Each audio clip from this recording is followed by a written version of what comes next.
அன்பு நெஞ்சங்களே, இறைவன் நமக்கு தந்த புதிய நாளிலே இறைவனுக்கு நன்றி கூறி இறை வார்த்தையால் நம் வாழ்வை பயனுள்ளதாக மாற்றுவோம்.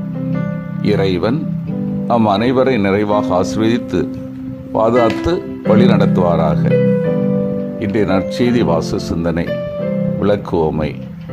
மார்க்கு நற்செய்தி நூல் பிரிவு 4 இறை சொற்றொடர்கள் 21 முதல் 25 முடிய.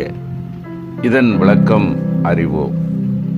இந்த பாடம் ஒரு உவமை என்பதை விட இயேசு ஆற்றிய பல்வேறு போதனைகளின் ஒரு சிறு தொகுப்பு என்றே கூறலாம்.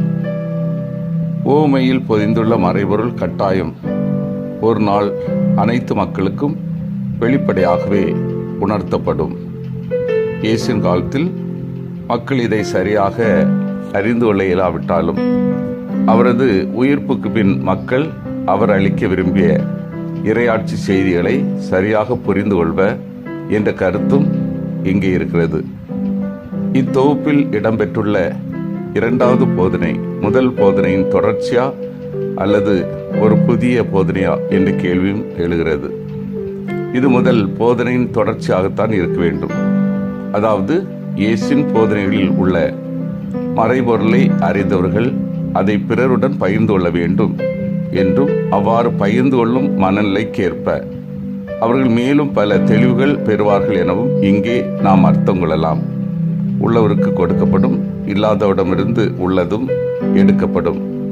மார்க்கு தம் நற்செய்தியின் தொடக்க பகுதியிலேயே இத்தகைய சவாலை முன்வைக்கிறார். ஒவ்வொரு மனிதருக்கு இருக்க வேண்டிய தாராள குணம் அல்லது பிறருக்கு வழங்கும் மனப்பான்மை, குறிப்பாக இறையாட்சி மறைபொருளை பெற்றுக்கொண்டவர்கள் அதை பிறருக்கு அளிக்க காட்டும் ஆர்வம், இவை பற்றிதான் இத்தகைய ஒரு சவாலை இயேசு இங்கே முன்வைக்கிறார். அதாவது பகிரும் மனப்பான்மை வளர்ச்சி தரும், பகிரா மனப்பான்மை அழிவில் முடியும். அன்பார்ந்தவர்களே, ஒளி என்பது வாழ்விற்கு இன்றியமையாத ஒன்று. இருளை யாரும் விரும்புவதில்லை. இறைவன் ஒளியாக இருக்கிறார். இறைவாக்கும் ஒளியை கொண்டுள்ளது. எனவேதான் நான் ஒளியாக உலகிற்கு வந்தேன், நானே உலகின் ஒளி என்ற இறைவாக்கி இயேசுவால் கூற முடிந்தது. ஒளியை வாழ்வு, மீட்பு, இறை பிரசன்னம், இறைவன் கட்டளை ஆகியவற்றிற்கு ஒப்பிடுகின்றோம். எனவே ஒவ்வொருவரும் பெற்றுள்ள உண்மை, ஞானம், கடவுளின் வார்த்தை, நன்மை செய்யும் திறமை, இவை அனைத்தும் ஒரு ஒளி போன்றவை. இவை வெளிப்பட வேண்டும், மறைக்கப்படக்கூடாது. நாம் பெற்றுள்ள உண்மையை, நற்பண்புகளை மறைத்துவிட்டால் தன்னை பிறருக்கு கொடுக்க முடியாது.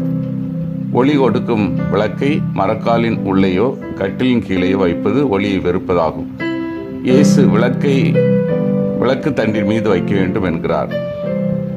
இருளின் சக்திகள் தோற்கடிக்கப்பட்டு இயேசு வெற்றி வீரராய் ஒளிமயமாய் எழுந்தது போல நாமும் திருமுழுக்கின் போது நம்மிடம் ஒப்படைக்கப்பட்ட ஒளியை மனிதர்கள் முன் சுடர்விட்டு எரியவிட வேண்டும். நாம் பெற்ற ஒளி பிறருக்கு பயனாக ஒளிரட்டும்.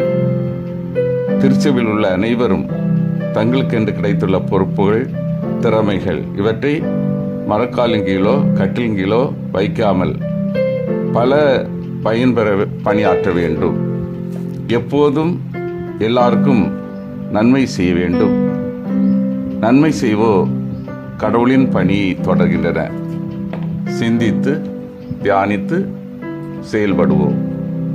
நான் ஒளியாகிய கிறிஸ்துவை பின்தொடர்கின்றேனா? நற்செயல்களால் நான் பிறருக்கு ஒளியாக திகழ்கின்றேனா? ஒளியாகிய கிறிஸ்துவிடமிருந்து பெற்ற ஆன்மீக சக்தியால் இருளாகிய தீமையை அகற்றுகின்றேனா? மன்றாடுவோமாக. வல்லமை மிக்க இறைவா, நாங்கள் அனைவரும் ஒளியாகிய கிறிஸ்துவை பின்தொடரவும், நற்செயல்களால் நாங்கள் பிறருக்கு ஒளியாக திகழவும், ஒளியாக கிறிஸ்துவிடமிருந்து பெற்ற ஆன்மீக சக்தியால் இருளாகிய தீமையை அகற்றவும் வரம் தாரும். ஆமேன்.